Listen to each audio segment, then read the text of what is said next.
Gotta find ways to get people to see this documentary. It's one of the best I've ever seen. And the documentary is painfully clear that Lumumba was on the side of Killmonger. Congo's resources will be exploited by our people, he said.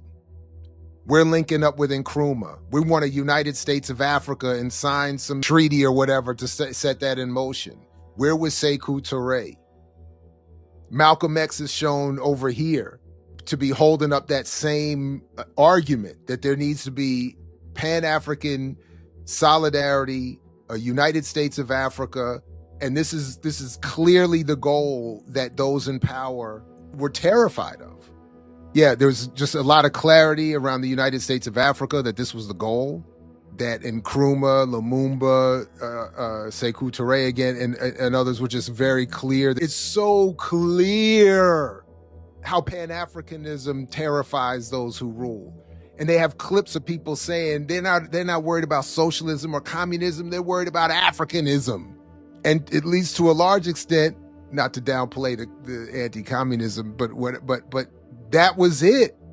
And the label of communist obviously was used to ramp up the West's self-fulfilling logic as to why they could destroy these. But that's why anybody today who is saying black people and whoever that anyone working against Pan-Africanism is literally carrying out in the 21st century what the colonial imperial world desires at its most core.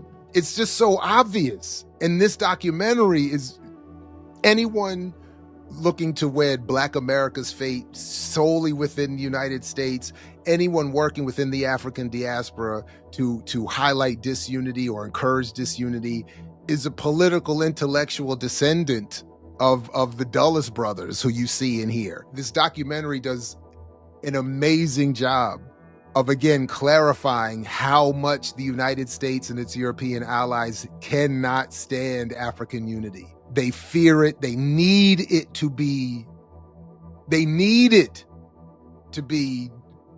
for Africans to be disunified. And they put in so much work. This documentary is off the chain. It is so damn good.